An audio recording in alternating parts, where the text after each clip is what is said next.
எங்களை எங்களை மக்களிடம் கொண்டு போய் சேர்க்க இங்கே வந்திருக்கும் அனைத்து பத்திரிகையாளர் நண்பர்களுக்கும் என்னுடைய நண்பர்களுக்கும் அனைவருக்கும் என்னுடைய இனிய வணக்கம். இவங்க எல்லாரும் என்னோட குரு. ஸோ எல்லாரும் சேர்ந்து தான் இந்த பகாசுரன். ஆல்ரெடி ரொம்ப டைம் ஆகிட்டதால நான் தனித்தனியாக எல்லாருக்கும் தேங்க்ஸ் சொல்ல முடியல, பட் ஸ்டில் சொல்லிடுறேன்.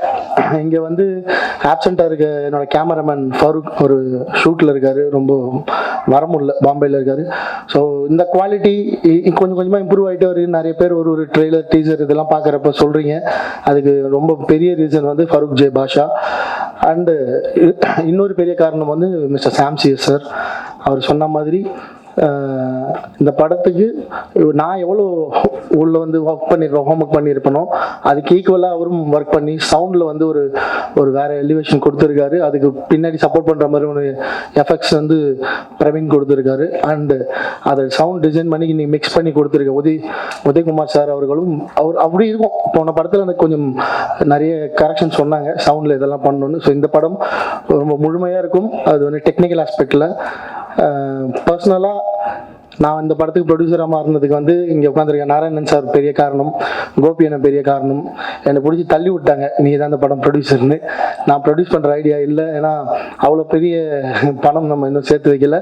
பட் ஒரு சின்ன தொகையை நான் வந்து இதில் இன்வெஸ்ட்மெண்ட் பண்ணி நான் சினிமாவில் சம்பாதிச்ச சில லட்சங்களை வந்து முன்னாடி வச்சு இந்த படம் ஷூட்டிங் ஸ்டார்ட் பண்ணோம். அதுக்கு எனக்கு பின்னாடி ரொம்ப பேக் போனாக இருந்த சந்திரபிரகாஷ் ஜெயின் சார், மிஸ்ரி ஃபைனான்ஸ் அவங்களுக்கும், திருச்சியில் இருக்க திரு சத்யகுமார் அவர்களுக்கும், அப்பா கே ராஜன் கடைசி டைமில் வந்து அவர் உதவின அந்த ஃபினான்ஷியலாக எனக்கு கொடுத்த உதவி வந்து படம் முடிக்க உதவியாக இருந்தது.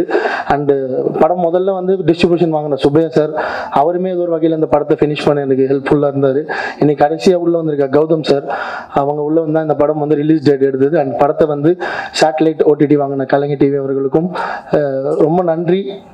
இவங்கெல்லாம் இல்லைன்னா இன்னைக்கு நான் ப்ரொடியூசர் அப்படின்ற அடையாளத்தோடு இங்கே நின்று இருக்க முடியாது. இதுக்கு முன்னாடி இதே மேடையில் நான் சொன்னேன், ப்ரொடியூசராக ஜெயிக்க முடியல, டைரக்டராக ஜெயிச்சிட்டேன்னு.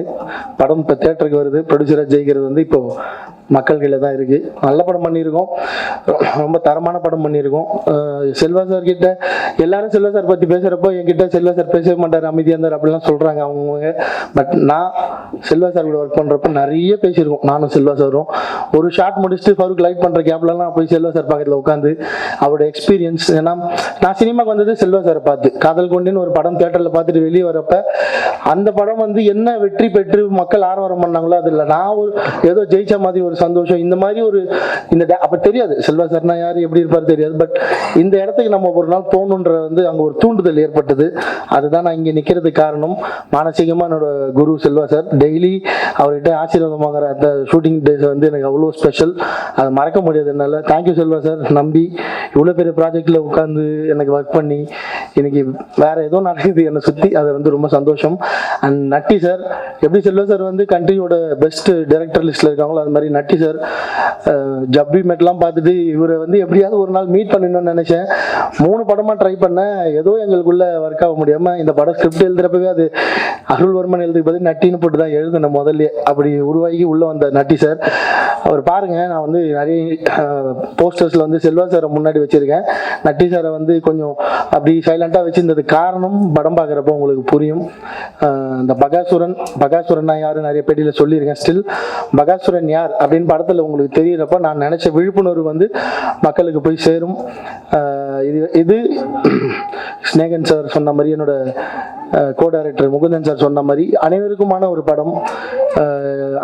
அதாவது நான் ஏதோ ஒரு கம்யூனிட்டி எதிர்த்து அவங்கள வந்து இந்த ஐடியாலஜி எதிர்த்து அந்த ஐடியாலஜி பண்ணணும்லாம் எல்லாம் சினிமாவுக்கு வரல, அதெல்லாமே அமைஞ்சது. அது நல்லதா கேட்டதை நீங்க கேட்டீங்கன்னா நான் வந்து அதை சினிமாவை தான் பார்க்குறேன். மறுபடியும் நான் பார்த்த கிரவுண்ட் ஒர்க் பண்ணி நான் என்ன பார்க்குறேனோ அதை வந்து சினிமாவாக எடுக்கிறேன். அது ஏதோ ஒரு வகையில் வந்து பா ரஞ்சித் சார் வந்து பட்டியலின மக்களுக்கும் நான் வந்து ஓபிசி மக்களுக்குமான படமா அப்படி அமைஞ்சிருச்சு. அது அவர் என்னோட முன்னாடி ஃபேஸ்புக் நண்பர் தான் ரஞ்சித் சார். ஸ்டில் நான் இன்னைக்கும் அவர் படங்கள் எனக்கு பிடிச்சா நான் வந்து அது ஓப்பனாக ட்விட்டரில் பாராட்டுறது இதெல்லாம் இன்னும் இருந்தது தான் இருக்குது. ஸோ நான் சினிமாவில் வந்து பெருசாக யாரையும் எதிரியாக பார்க்கல. நண்பராகவும் எனக்கு யாரும் கிடையாது. நான் வந்து இண்டிபெண்டன்ட் ஃபில்ம் மேக்கராக உள்ளே வந்தேன். என் படத்தில் இப்போ நடிக்கிறாங்களே இவங்க தான் எனக்கு நண்பர்கள். அதுக்கு உதாரணம் வந்து இந்த படம் இவ்வளோ தூரம் நான் வந்து பப்ளிசிட்டி மக்கள்கிட்ட கொண்டு போய் சேர்த்துருக்கேன். இது எல்லாத்துலேயுமே எங்களுக்கு படம் சார்பில் அந்த கண்டென்ட்டை வந்து டெலிவரி பண்ணதில் 2 நாளைக்கு முன்னாடி கௌதம் மேனன் சார் கிட்ட கேட்டு தான் அந்த கடைசி ஒரு பாட்டை மட்டும் நாங்கள் ட்ரீட் பண்ணோம். மற்றபடி நான் என்னோட குரூவாக இருக்க செல்வா சார், நட்டி சார், ஷாம்சி சார் நாங்கள் ட்வீட் பண்ணி தான் மக்கள்கிட்ட போய் இவ்வளோ பெரிய ரீச் ஆகிருக்கு.